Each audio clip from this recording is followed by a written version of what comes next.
안녕하세요. 여러분, 오늘은 여러분이 잘 아시는 이충근 박사님, 국제 정치의 이제 대한민국 최고의 전문가이시죠. 뭐 제가 하는 얘기 아니고. 죄송합니다. 오늘 이제 여기 와 주셨습니다. 최근에 일어나고 있는 북한 비핵화를 둘러싼 이제 협상, 그리고 버지니아주 트럼프 대통령이 선거 유세했던 발언들을 좀 소개해주고, 네. 이 박사님의 이제 우리가 논평을 좀 듣고 향후 진로에 대해서, 향후 방향에 대해서 토론해보는 시간을 갖도록 하겠습니다. 트럼프 대통령이 유엔 총회 연설을 지난 25일 날 했죠. 네. 주요 내용이 뭐 미국 중국 간의 패권 경쟁, 그렇죠. 이라고 이제 되는데 그 외에 뭐 몇 가지가 있지 않습니까? 어떤 것들? 네네. 그저 미국 트럼프 대통령이 34분인가 그렇습니다. 그 얘기한 34분이요? 기간이. 네. 근데 이제 그 재밌는 그 기록들이 있는데 그 각국 대통령들이 유엔에서 얘기를 하는데 네. 제일 먼저 얘기하는 거가 브라질입니다. 아, 왜 그러죠? 그게 이제 옛날에 네. 어느 나라가 먼저 얘기하고 싶냐라고 이제 손 들고 하라고 그랬는데 다들 손을 안 들었는데 아. 브라질이 좀 마지못해서 나중에 손을 들었는데 그것이 관례가 돼가지고 그래서 브라질이 제일 먼저 하고 아, 그래요? 그리고 미국은 뭐 뉴욕에 유엔이 있고 유엔이 또 미국이 제공한 그 땅이니까 그렇죠. 그래서 미국은 두 번째로 연설한다고 그러더라고요. 네. 그리고 이제 연설 시간 같은 거는 기준이 없대요. 네. 평균 한 15분 정도 하는 모양인데 트럼프 대통령이 뭐 그 한 2배쯤 한 것 같고 그렇죠, 그 기록이 네. 카스트로가 기록입니다. 4시간 반을 연설했어요. 그래요? 근데 이제 4시간 반을 연설했다는데 뭐 보는 사람들이 다 나갑니다. 그렇게 오래 하면. 그래서 텅텅 비어 있는데 혼자 연설하는 대통령도 있고 그걸 뭐 이제 연설들을 다 하죠. 네. 그래서 그 뭐 우리나라 신문에는 그냥 그 언어가 조금 잘못 사용돼서 기조 연설했다 그러는데 기조 연설은 아니고 어느 나라든지 그냥 연설을 하는 겁니다. 이용호, 북한 이용호. 그렇죠. 뭐 외무장관도 하고 이렇게 뭐 미국 다음에는 순서가 없어요. 이렇게 순서가 없이 그냥 왕이 더 먼저 하고 또 뭐 대통령 뭐 이런 경우가 먼저 하고 외무장관 뒤에 하고 뭐 그런답니다. 근데 슈피겔지 보도 보니까 이용호 외무상이 미국이 주도하고 있는 대북 제재 상황에서 미국을 신뢰할 수 없고 비핵화 협상은 뭐 불가하다 이렇게 뭐 그런 식으로 얘기했죠. 아주 전면으로 부정을 했는데요. 그 얘기하기 전에 우리 트럼프 대통령이 한 말은 지금 뭐 방금 말씀하신 대로 중국과 무역 전쟁 이게 이제 앞으로 오래 가겠다는 것을 얘기했고 그러기 위해서 이 배경을 하나 깔았는데 이 배경이 국제 정치가 지금 변하고 있구나 하는 것을 느끼게 하는 그런 언급을 했습니다. 아, 그래요? 뭐냐 하면은 옛날에는 우리가 세계 뭐 이런 거를 많이 강조를 했죠. 더군다나 유엔은 우리들 세계 이런 걸 강조해야 되는 세계 경찰. 그렇죠. 네. 그런 터인데도 불구하고 이번에는 각 자기네들은 세계화 또는 국제주의를 주장하지 않겠다. 모든 나라들이 자기 문화, 자기 고유한 것이 다 중요하다. 그리고 우리도 미국도 자기 고유한 것이 있다.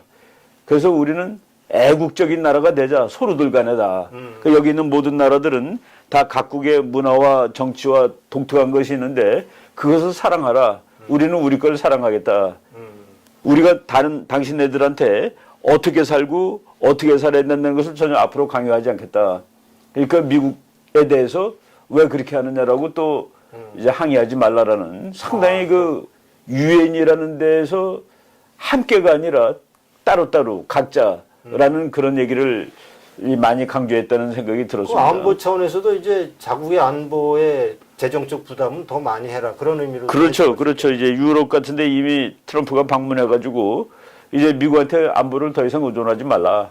그렇죠. 자기 스스로 지키라는 얘기를 했는데 그것을 아주 이론적으로 이제 세계는 각국 그것을 내셔널리즘이라고 그런 말 쓰는 대신에 고립주의라고 쓰지 않나요? 아니 패트리어티즘이라는 말을 썼습니다.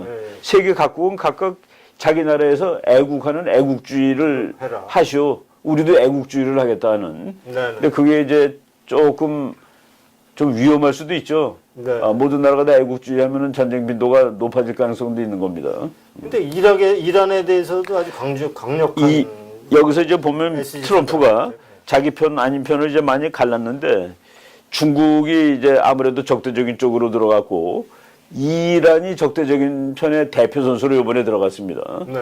그리고 북한에 대해서는 상당히 상당히 뭐 그냥 봐주는 걸로. 말로 그렇게 한 것이겠지만은 상당히 뭐 관계가 좋다는 식으로 얘기를 했습니다. 네.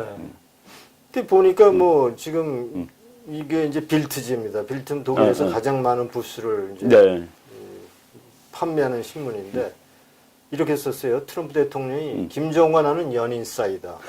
김정은이 이미 나에게 수차례 원더풀 아름다운 편지를 보내왔다. 뭐 이렇게 지금 썼거든요. 예, 예.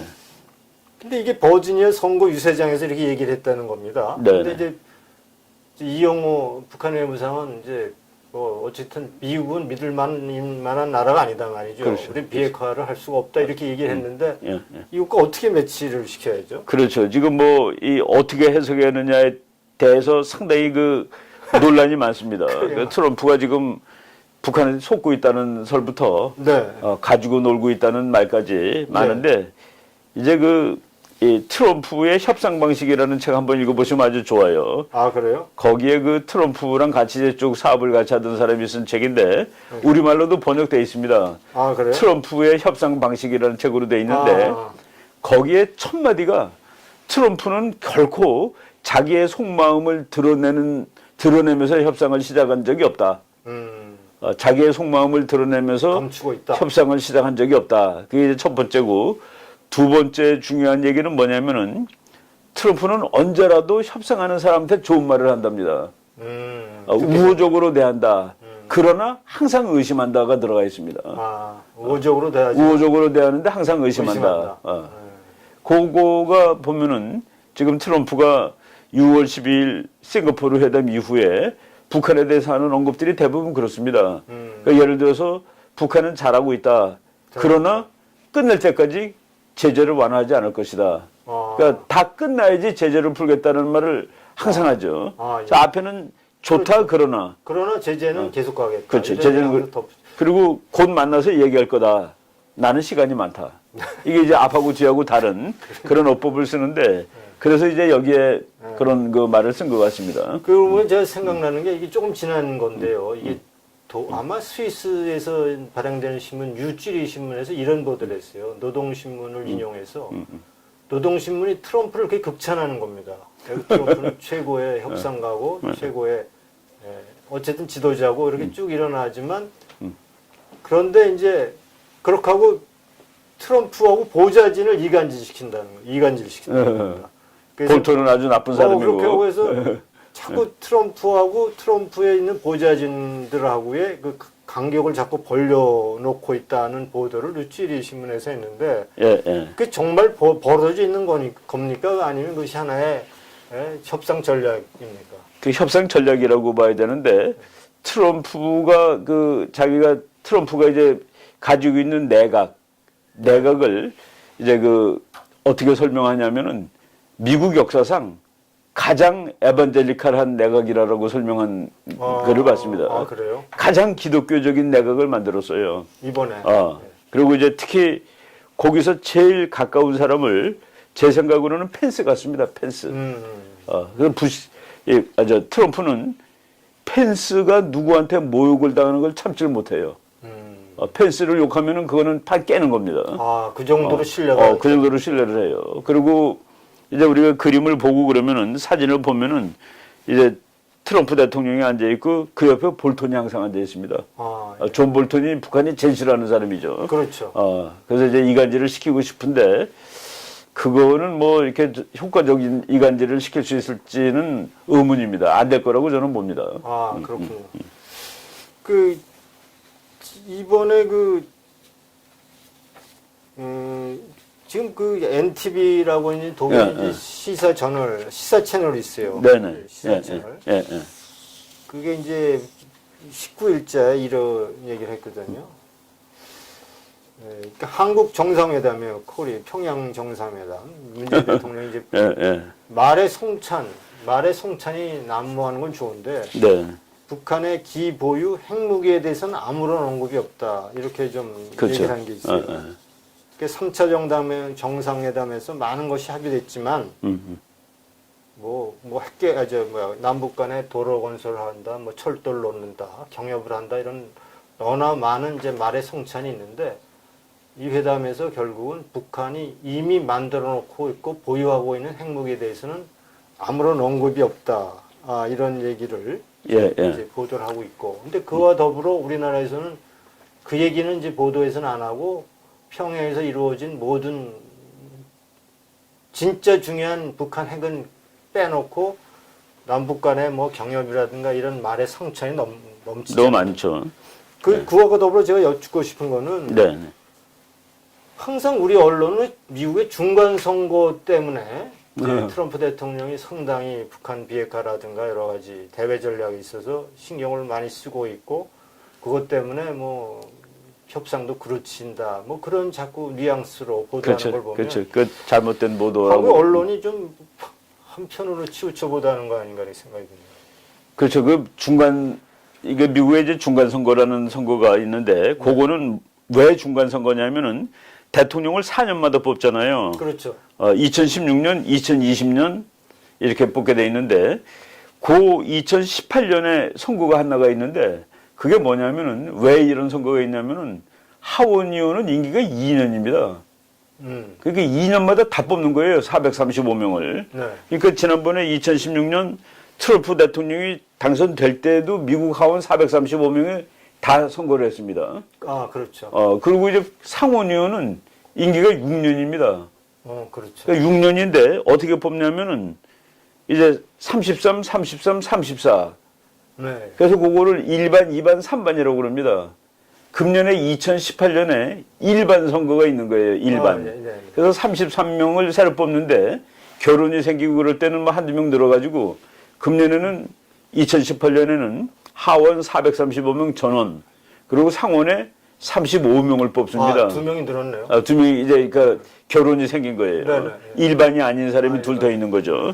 그런데 미국 역사상 현직 대통령이 그 선거에 이긴 적이 거의 없습니다. 그래요? 그러니까 얼마나 없냐면은 그러니까 미국 민주공화 양당제가 확립된 것은 1910년쯤으로 봅니다. 네. 그러니까 지금 한 110년 됐는데 그때서부터 지금까지 중간 선거가 27번 있었습니다.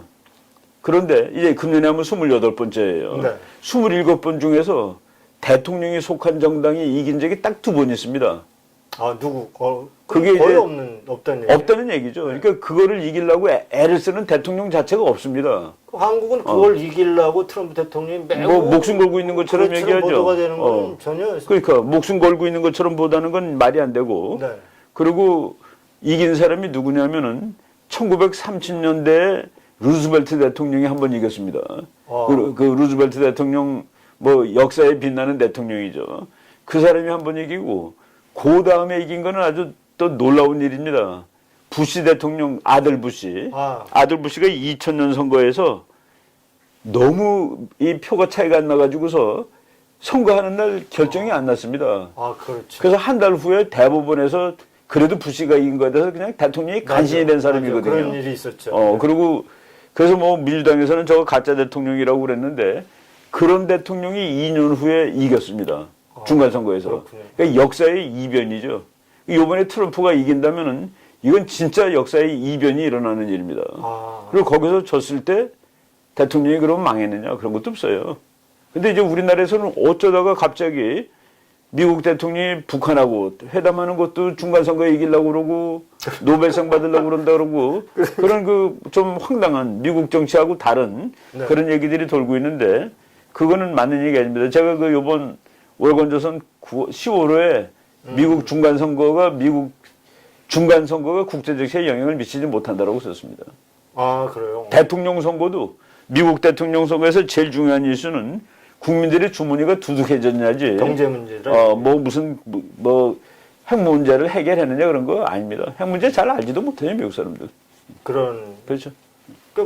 사실은 중간 선거가 중요하긴 하지만 거기서의 목숨을 걸고 매달릴 정도로 거기에 영향을 받을. 그리고 또 하나 말씀을 드린다면은 이제 상원이 중요하잖아요, 그죠? 그렇죠. 상원이 100명인데 이번에 35명이 선거를 하는데 35명이 선거를 하는데 공화당 의원 중에서 지금 현재 공화당이 51, 민주당이 49입니다.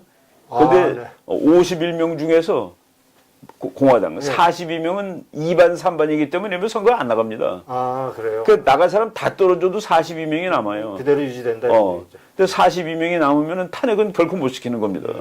탄핵을 시키려면 3분의 2를 가져야 되는데, 그리고 지금 9석 중에서 이제 뭐 박빙 이런 거 다치면은 공화당이 오히려 이길지도 모른다는 그런 그런 분석까지 나옵니다. 그 지나치게 이제 트럼프에 대한 뭐 지난번에 우리가 주한미군 철수라든가 그런 문제도 나왔지만 국군 수권법인가요? 국방 수권법안. 국방 수권법안. 예. 트럼프 대통령이 주한미군을 철수할 의도가 있다 해도 못하게 만들어놨죠. 의회 승인 없이는 안 된다는 법안이 지난 6월 달에 그걸 이제 그 존 맥케인이라는 그 상원의원이 발의를 해가지고 결국은 통과됐는데. 세상을 떠났죠. 그분은 이제 세상을 떠났죠. 근데 이제 트럼프 대통령하고 사이가 아주 나쁜 같은 공화당임에도 불구하고. 그렇죠. 근데 그 사람이 국방수권법안에 그 국방부에 나가는 돈은 전부 국회가 이제 허락을 하니까. 그렇죠. 거기 뭐라고 돼 있냐면은 주한미군을 22,000명 이하로 줄이기 위해서 국방비를 쓸 수 없다라고 돼 있습니다. 그러니까 이제 그 한 사람 줄여서 미국으로 보내는 것도 다 비행기 태워 보내야 되니까 돈이 들어가는 일이죠. 그래서 22,000명 이하로 내리기 위해서는 안 된다라고 못을 받고 몇 가지의 조건이 있는데 그 조건을 도무지 국방부가 들어줄 수가 없습니다. 그리고 뭐 심지어는 동맹국들의 허락도 받아라. 동맹국들이라고 돼 있습니다. 그 정도로 이제 그러니까 일본도 포함되는데 일본이 주한미군 철수 반대 그러면 못하는 겁니다. 그 정도로 아주 포괄적으로 그 법안 했고 트럼프가 사인했습니다. 그것도. 그래요? 지키겠다고 약속한 거죠. 그 정도로 하여간 뭐 어쨌든 트럼프 그러니까 저 기본적으로 대한 정책에 대한 원칙들은 지켜가고 있고 그렇죠. 거기에 트럼프의 이제 새로운 이제 대북 정책들이 가미되는 걸로 이렇게 그렇죠. 볼 수 그러니까 있겠죠. 국회 큰 틀 안에서 움직이는 것이지 틀 안에서 움직이는 바깥에 나간 거는 지금은 이제 없다고 보시면 됩니다. 근데 이제 우리가 좀 재밌는 얘기를 이제 하나 드리면 이게 조금 된 거예요. 9월 10일 제가 이제 우리 이 박사님 오셨기 때문에 이게 우선 미국의 얘기를 좀 하자면 핵 전문가이자 싱크탱크인 국제 평화를 위한 카네기 기금의 제시카 매튜시 대표가 6.12 미국 싱가포르 정상회담을 뭐라고 그랬냐면 싱가포르의 망상이라고 얘기했거든요. 싱가포르의 망상. 그리고 이제 이건 유럽의 이제 한반도 전문가 한스 마울이라는 사람은 싱가포르 회담을 가짜 외교라고 불렀어요. 페이크 디플로마시. 그래서 이렇게 주장한 겁니다. 가짜 뉴스가 가짜 현실을 만든다는 거예요. 그렇죠. 가상현실이죠. 가상현실을 만든다. 그래서 이제 가짜 외교가 가짜 국제 무대, 국제 정세를 만든다는 거예요. 근데 그것이 현실과 괴리가 벌어지고 있고, 그 트럼프 대통령이 이제 그 괴리가 너무 커져서 커질 때 이제 그때 비로소 내가 나의 그 대북 외교는 실패다. 이렇게 이제 고백한다는 그런 내용이군요. 그 내용을 짜이트하면 굉장히 권위 있는 그렇죠. 독일 신문이죠. 그렇게 보도했고 또 하나 하면 문재인의 이제 대북 특사단이 가서 김정은이 이제 트럼프 대통령 임기 내에 북한 비핵화를 하겠다. 그걸 보고 뭐라고 하면 꽹가리 소리를 꽹가리 소리. 이렇게 얘기를 했거든요. 근데 이게 지금 9월 12일자라고 이렇게 이 사람이 그 매튜스라는 사람이 카네기 기금이라고 그랬죠. 네, 카네기 기금의 대표. 지금 이제 우리가 미국에서 나오는 이 상황을 하나 말씀을 드린다면은 작년에 트럼프가 북한을 아주 세게 얘기했을 때, 그렇죠. 그때 세게. 미국 언론의 거의 90% 이상이 트럼프를 저 사람 전쟁 광이라고 봤습니다. 그래요? 트럼프 때문에 핵전쟁 날 거라고 봤어요. 그래서 막 트럼프한테 외교를 해야지 이게 말이 되느냐고 이제 격렬하게 비판을 했었습니다. 그런데 금년 6월 12일에 진짜 외교를 했는데 그 다음에는 또 격렬하게 또 다 비판을 합니다. 그렇게 양보하고 엉터리를 해서 되겠느냐고. 그러니까 이제 트럼프는 그럼 어떻게 하라는 소리냐가 되는 거죠. 내가 세게 하면은 전쟁하자는 소리냐라고 그러고 양보했더니만은 싱가포르 망상 꽹가리 소리라고 그러고. 근데 이제 여기 지금 제가 누군지 물어본 거가 카네기 기금이라고 그랬는데 카네기 기금, 카네기 인다우먼트라고 돼 있는데 그게 이제 반 트럼프입니다. 아, 뭐 거의 그래요? 대부분 반 트럼프지. 아. 그러니까 트럼프가 하는 건 다 반대하는 거예요. 근데 지금 그래가지고 트럼프가 나중에 내가 실패다라고 얘기할 수도 있는데 지금 그 일부 사람들은 뭐라고 얘기하냐면은 트럼프는 사실은 북한핵을 어떻게 제거하고 싶은데 이제 전쟁을 하는 거는 사람들이 뭐라고 막 그랬단 말이죠. 네. 평화를 하는데도 뭐라고 그러면 이제 남은 거가 전쟁밖에 안 남는 거죠. 그래서 심지어는 그런 말도 들었습니다. 제가 트럼프는 자기를 반대하는 언론 또는 반대하는 정치가들이 북한은 폭력으로 해결하는 수밖에 없다라는 말을 할 때를 기다리고 있다라는 오히려. 근데 그런 말들이 지금 심지어 나왔습니다. 이건 지금 우리 박 교수님이 주로 이제 유럽 이 자료를 많이 활용하시는데 미국 그 워싱턴 포스트하고 CNN 이게 아주 대표적인 반트럼프 방송과 신문인데 거기서 9월 16일자 그 CNN 거기서 이제 그 어떤 뭐 일종의 그 위클리 브리프라고 그래가지고 대통령에 대한 일주일마다 하는 보고 그런 뜻입니다. 그리고 9월 22일 날 워싱턴 포스트 사설. 워싱턴 포스트는 그 신문사 생긴 지 백몇십 년 됐는데 미국은 대통령 선거할 때 우리는 누구를 지지한다고 선언을 합니다. 근데 그 워싱턴 포스트는 단 한 번도 공화당 대통령을 지지한 적이 없습니다. 그 신문에서 지금 트럼프는 완전히 속고 있다. 완전히 지금 헛발질을 하고 있다라고 썼고 그리고 그 CNN은 그건 제목이 무섭습니다. 코리아스, 그러니까 남북한이라는 뜻이죠. 그리고 make war, not peace. 지금 전쟁을 할 때다라고 썼습니다. 그래요. 그러니까 그런 정도로 지금 그러니까 트럼프가 하는 거를 대부분의 언론이 반대하는데 반대하다 보니까 이제 좀 막 가는 것들도 있어요. 근데 그거를 트럼프가 보고서 어떻게 생각하는지는 트럼프만이 아는 거죠.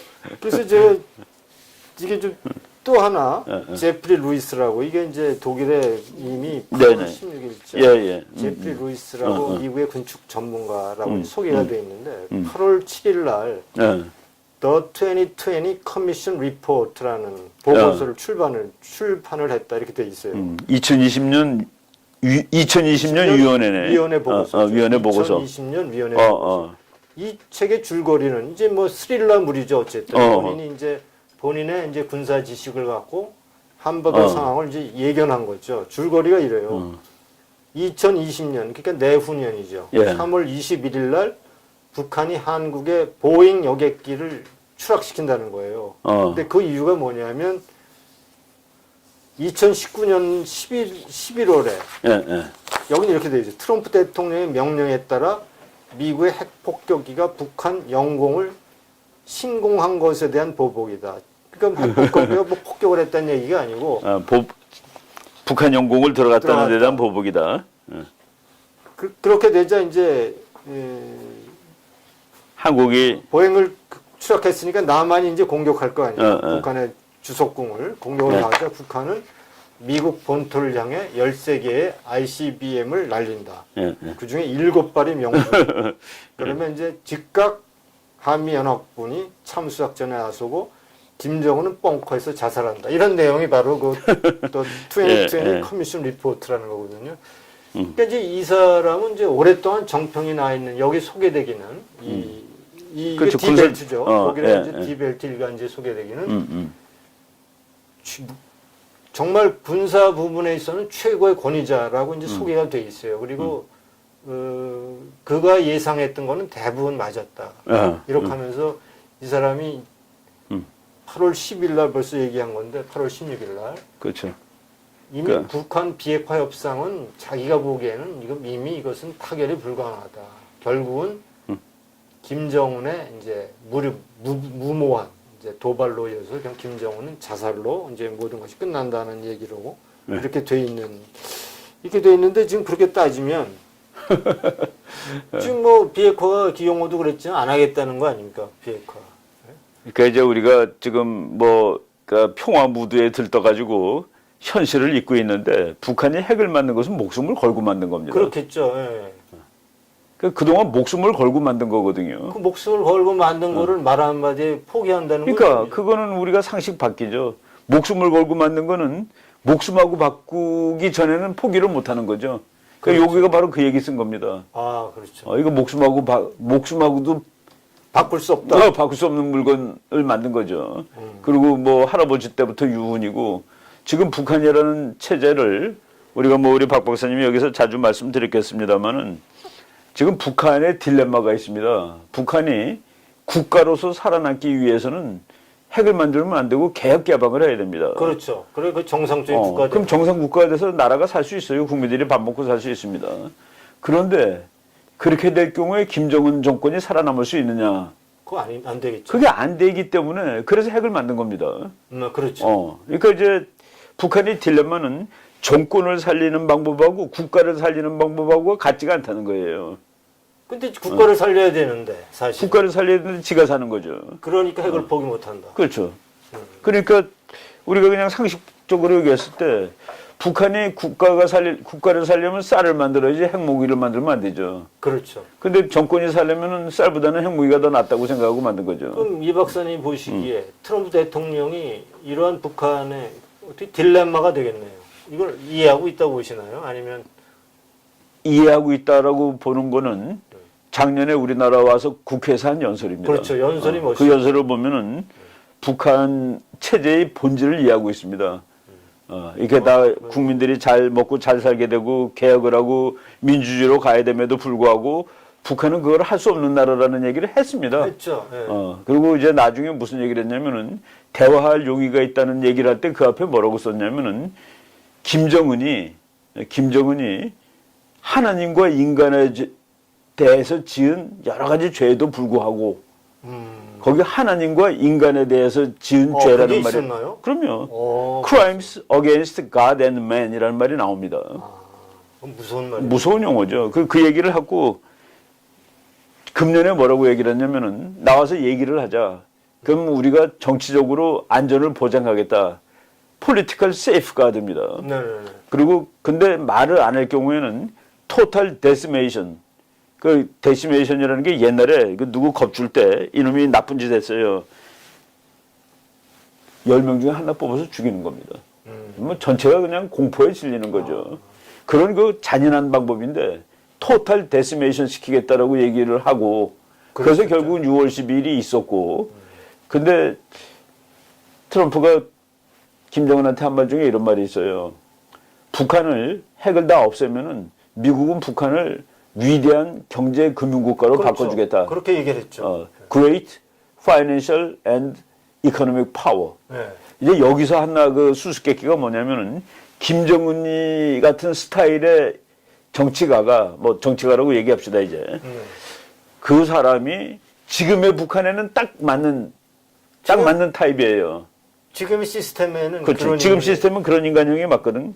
그런데 북한이 위대한 경제 금융국가가 되었다. 이 그런 세상에 인물 갖고는 위대한 금융국가의 김정은이 같은 사람이 지도자를 할 수 있느냐? 그거 안 되죠. 그게 안 되는 거가 답이거든요. 그건 뭐, 그거는 상식 이론이지, 상식. 근데 지금 트럼프가 그렇게 얘기한 거예요. 그리고 그러면 김정은이 그 안에 이미 당신은 김정은 당신은 위대한 금융 강국의 북한하고는 맞지 않는 것을 이미 암시하고 있는 거네요. 그렇지. 이렇게 그걸 암시하지 않고 얘기하면 되게 능청스러운 거죠. 그 지금 북한이 뭐 몇십 년 전에도 그런 일화가 있어요. 그 중국을 갔다 온 그 북한 관리들이 김일성한테 그랬대요. 중국 보니까 개혁 개방했고 잘 먹고 사는데 우리도 그렇게 해야 됩니다. 했더니 자네들은 모르는 게 있어. 중국은 중심이 우리보다 훨씬 깊어 그랬다는 겁니다. 중심이라는 말이 뭐냐면은 그냥 아주 쉽게 설명하면은 휴전선에서 서울까지는 40km, 휴전선에서 평양까지 200km. 네. 그러니까 평양이 훨씬 중심이 깊은 거예요. 그러니까 서울이 불리한 거예요. 네. 휴전선이 터지면은. 그런데 자본주의라는 독이 들어왔을 때 중국은 중심이 깊기 때문에 독에 취해서 죽을 때까지 시간이 오래 걸리고 걸린다. 그동안 적응이 되는데 우리는 들어오면 그날 죽는다 이겁니다. 그래서 너네들은 중국은 자본주의로 개혁을 해도 오래 버틸 수 가는데. 있는 버틸 수가 있는데 체질 개선이 되는데 죽기 전에 북한은 체질 개선하기 전에 죽는다는 계획입니다. 아, 종심이 짧아. 네. 그 김정은이도 똑같은 얘기를 했고. 그 우리가 가끔 트럼프의 이 행보를 보면 어떻게 보면 머저리 같기도 하고 어저리 보면 천재 같기도 하고 이 사람이 IQ가 뭐 IQ 내가 가르쳐 드릴게요. 156인가 그러세요. IQ 이 사람이 이렇게 테스트한 거는 156이고 네. 그럼 뭐 미국 학자들 재밌는 일들을 많이 하는데 미국 대통령 45명 IQ를 다 한번 해보자 하고서 야. 뭐 워싱턴 같은 사람 죽은 지 200년 된 사람인데 어떻게 검사하겠습니까? 근데 그거를 자기네들이 기준을 만들어서 뭐 이제 뭐 연설문 이런 거 다 해가지고 조사해서 그래서 이제 자기네들 수치로. 기준으로 만들어 가지고 미국 대통령 45명 평균을 135라고 냈습니다. 아, 그런데 그 기준에 의하면은 트럼프는 160이에요. 160이라고요? 그러니까 이 사람은 참 바보 같기도 하고 천재 같기도 하는데 실질적으로는 천재입니다. 그리고 아니, 그러니까 우리가 이해 못하니까 바보라고 규정할 수도 있는 거 아니에요, 사실. 그렇죠. 160이라고 그러면 사실은 우리보다 뭐 지적 그 능력이 한참 높다고 네. 봐야 되는데. 그 빅터 데이빗 그 이제 미국의 그 유명한 전쟁사 교수가 있는데 빅터 한센이라는 교수가 뭐라고 그랬냐면은 트럼프를 우습게 보지 말라. 그 사람은 뉴욕이라는 그러니까 뉴욕은 완전히 정말 저 뭐라고 그럴까요? 피 튀기는 동네입니다. 그냥 네. 속된 말로. 피 튀기는 동네에서도 가장 피 튀기는 직업 부동산 그거로 성공한 사람임을 잊으면 안 된다라고 그렇게 그 얘기를 한 적이 있어요. 보통 사람은 아니다 이런 얘기예요. 그래서 꾼이죠, 꾼이라고 봐야죠. 하여간 뭐 그래서 참 어떨 때 보면 정말 천재 같기도 하고 근데 재밌는 거 하나는 이제 결국은 이제 북한 핵 문제는 가장 당사국이 이제 사실은 대한민국인데 여기는 지금 없습니다만은 독일에서 이제 가장 진보적인 신문이 하나 있거든요. 타츠라는 신문이에요. 네. 타겟 사이트라는 신문인데 이런 얘기 있었어요. 문재인 대통령이 대북 비핵화 해결에 대한 프레임을 바꾸고 있다. 그러면서 문재인이라는 사람은 경협과 그리고 남북 관계를 미국이 주도하고 있는 비핵화의 전제 조건보다 우선시 놓고 있다. 그걸 통해서 그러니까 남북 경협을 하고 남북 관계 개선을 한다 하면은 비핵화로 갈 수 있다. 이렇게 얘기한다 이겁니다. 그런데 이제 트럼프 대통령은 아니다. 비핵화에 대한 분명한 일정을 제시하고 리스트를 내놓고 해야 그것이 전제가 되지 않으면 뭐 모든 경협은 없는 그쵸, 것이다. 그쵸. 그래서 문재인이 비핵화 문제의 패러다임을 바꾸고 있다고 아주 굉장히 신랄하게 진보 잡지인데도. 네, 진보 잡지인데도 그게 이제 전략론의 기본 원칙을 어긴 것이기 때문에 그렇습니다. 그래요. 그 전략의 기본 원칙은 적의 의도와 능력을 전부 이렇게 다 완화시키면 그게 최고의 전략이에요. 네. 그러니까 이제 우리 박 박사가 나랑 적이야. 근데 보니까 칼도 들고 있어요. 네. 그래서 내가 우리 잘 지냅시다 그래갖고 마음이 바뀌어. 근데 칼을 들고 있는데 마음은 어느 순간에 거꾸로 돌아올 수 있어요. 우리가 본래 적대적이기 때문에. 그렇죠, 그렇죠. 그런데 칼을 뺏어 놓으면은 마음이 적대적으로 돌아와도 나를 때릴 수가 없어. 그렇죠. 그래서 전략론에서는 두 개를 다 하는 거가 최선이고 하나만 할 때는 칼을 뺏는 거예요. 아, 그렇죠. 둘 중에 하나 택하라고. 그럼 칼을 뺏어 놓으면은 나를 때리고 싶은 마음이 있어도 안 되죠. 그렇죠. 그래서 트럼프가 매일 그부터 내려놔 그러면 도와줄게라고 얘기하는 거예요. 순서가 그래서 다른 겁니다. 그래서 전략의 기본 원칙은 이제 두 개가 다 되는 거가 최선이고 그 중에서 한 개 먼저 할 거는 칼을 내려놓는 겁니다. 근데 왜 그럼 문재인 이 정권은 지금 미국과 공조 안 하겠다는 얘기인가요? 어떻게 해석해야 돼요? 그러니까 지금 뭐 미국에서도 그런 얘기, 제가 아까 얘기했던 그 CNN에 그 글을 쓴 사람이 아주 젊은 여자예요. 네. 그 사람이 지금 공조 안 한다고 아예 썼습니다. 아, 그래요? 그래서 트럼프한테 당신은 문 대통령의 대북 정책하고 당신 것은 점점 격차가 벌어지고 있다. 아주 노골적으로. 그렇게 이제 썼어요. 그러니까 방법이 달라지고 있다라는. 최근인가요? 9월 16일 거. 9월 16일이요. 그러면 이제 뭐 결국은 뭐 그동안의 행보를 보더라도 한미 공조는 물 건너간 것처럼. 그러니까 이제 우리가 그동안에 이제 저는 뭐 우리 핵 문제가 우리 문제지 왜 그게 남의 문제냐라고 이제 쭉 얘기를 저희들은 학자로서 이렇게 주장을 했죠. 뭐냐면은 북한하고 미국이 티격태격하고 그러니까 그리고 우리 이제 거기 왜 개입을 안 하냐 그랬더니 그건 북한하고 본질적으로 미국의 문제입니다라고 했단 말이죠. 그러면 우리가 그냥 스스로 아웃된 거예요. 그러니까 그거에 동의할 대한민국 국민이 어디 있어요 지금? 그러니까 그 문제는 미국과 북한 사이에 알아서 할 일이다. 그러니까 그러면서 이제 모든 것이 이 삐끗해진 게 뭐냐면은 우리가 북한하고 잘 지내도 미국이 북한 그놈 잘 아니야 그러면 아닌 거가 되는 것이죠. 논리적으로.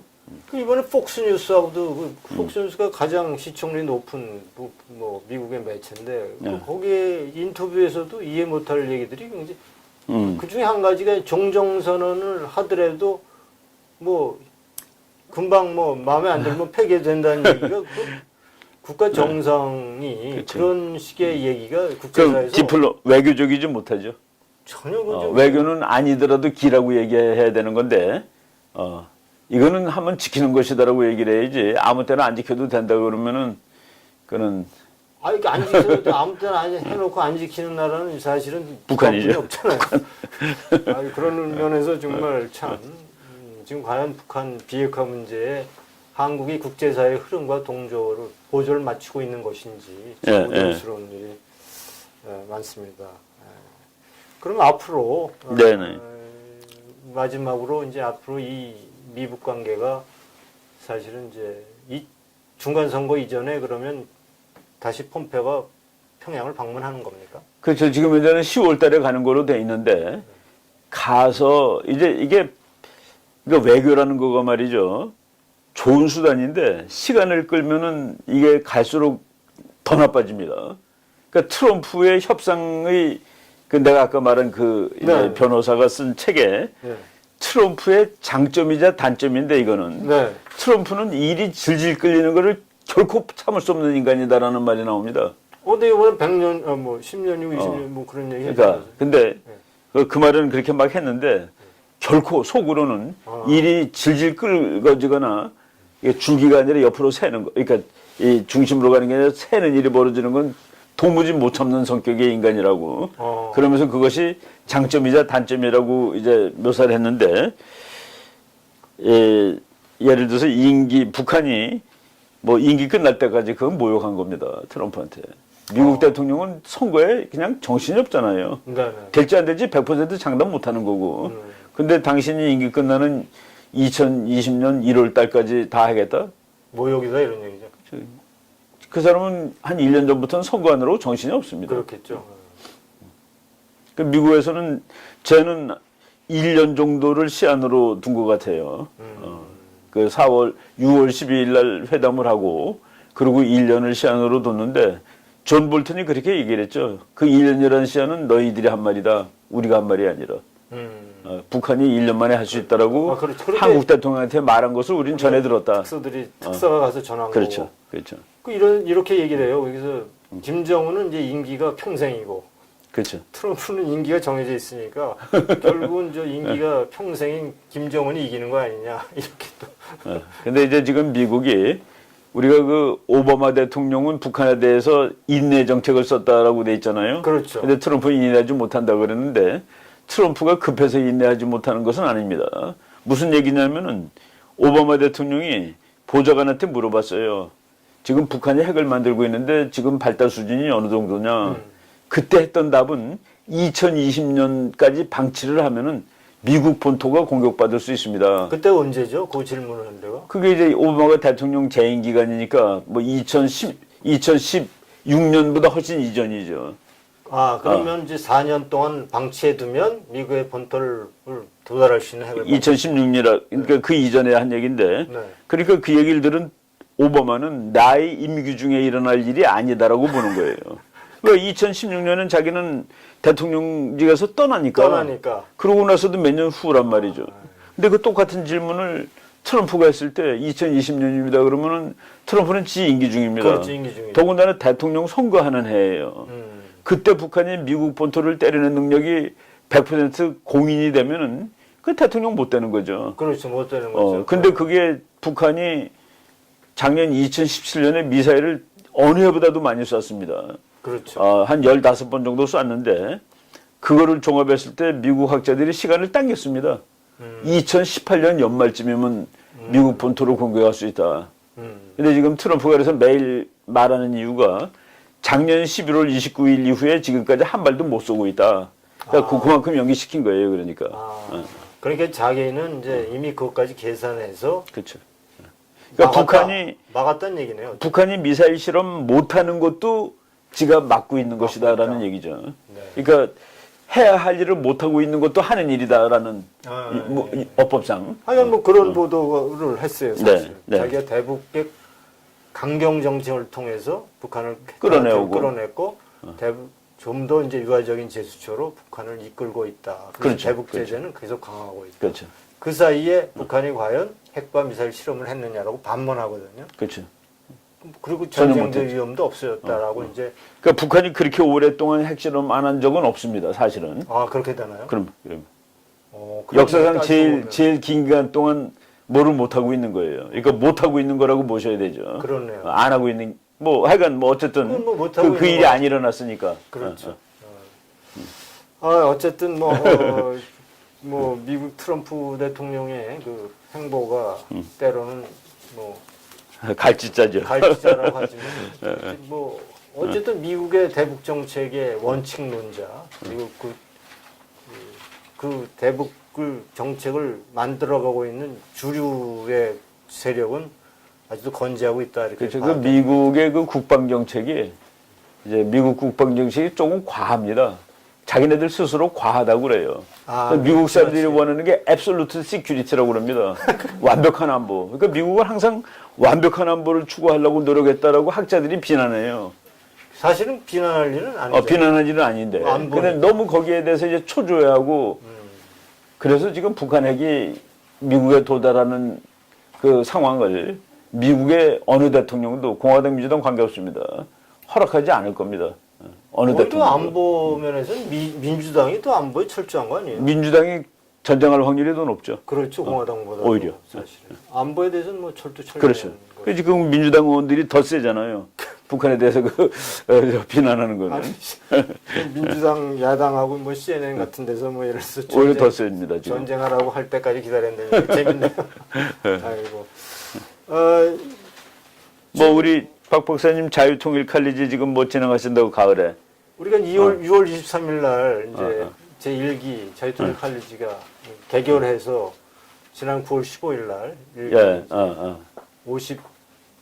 56명 중에 43명이 졸업했어요. 수료. 70% 이상 출석이에요. 그러니까 이제 우리가 3번 이상 결석하면 이제 그 사람들은 이제 또 이제 2기 때 2기 때 이제 보충을 하겠군요. 수료할 수 있게 되고 이제 뭐 2기 근데 그 중에서 우리가 이제 일부를 또 2기 심화 과정으로 심화 과정으로 이제 우리가 이번에 다시 진행하고 2기는 10월 6일 날부터 이제 다시 13주 동안 그 총 25개 과목을 한 거죠. 이 박사님도 이제 한 강좌를 맞춰주시게 됐는데 이것은 모집 기간입니다. 그래서 이제 우리가 이제 자막에 내용을 좀 내보낼 텐데요. 여러분 자유통일 칼리지 좀 많이 신청해 주시고 자유통일 칼리지의 목적은 한 가지입니다. 이제 내일 모레가 이제 독일 통일 10월 3일 28주년인데요.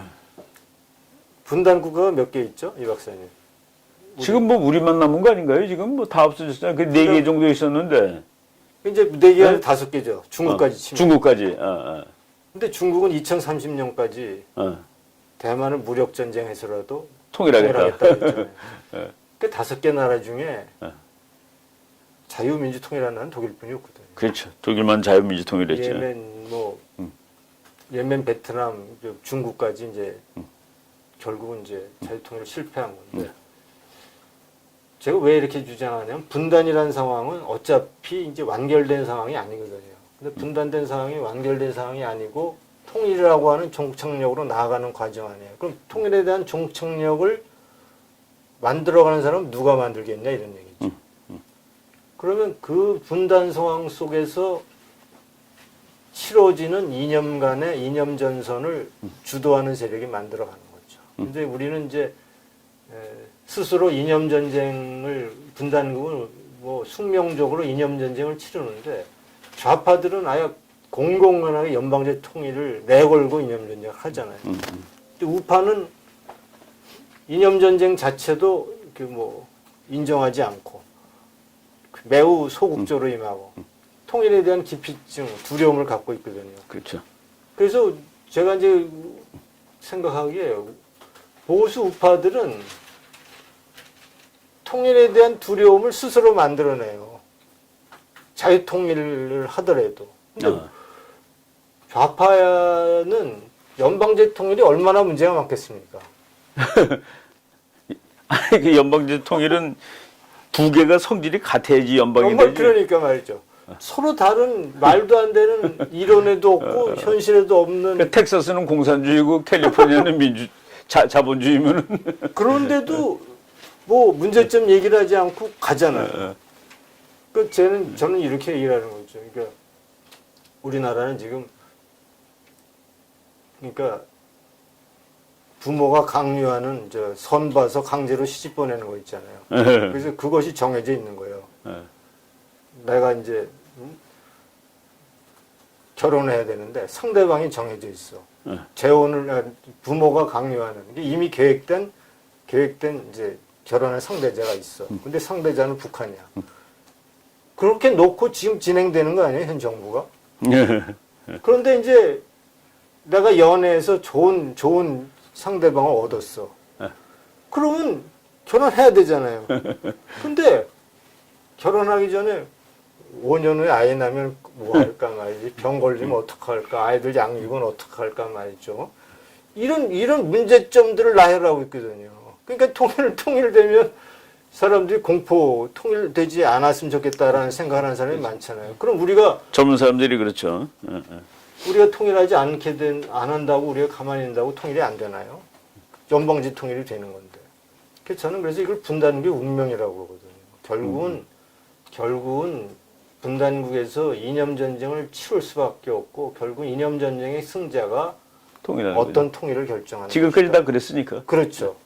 그러니까 이렇게 우리가 방치할 때는 결국은 우리도 다른 나라처럼 잘못하면 적화통일, 연방통일을 갈 가능성이 크다. 그래서 오히려 자유통일이 과연 무엇인가라는 것들에 대한 공부도 하고 자유통일의 가치도 지키고 자유통일 이후에 여러 가지 또 시나리오들도 만들어서 자유통일의 과정들을 만들고 독일의 유명한 독일의 이제 밤베르크 대학의 경제학자 있어요. 그 이제 울리 블룸이라는 사람이 자기가 이제 와 보니까 한국에는 통일부도 있고 각 부처의 통일 담당 부서도 있고 각 대학마다 통일연구소가 있고 근데 그들이 연구하는 거 가만히 보면 통일해서 안 되는 이유를 연구하는 거예요.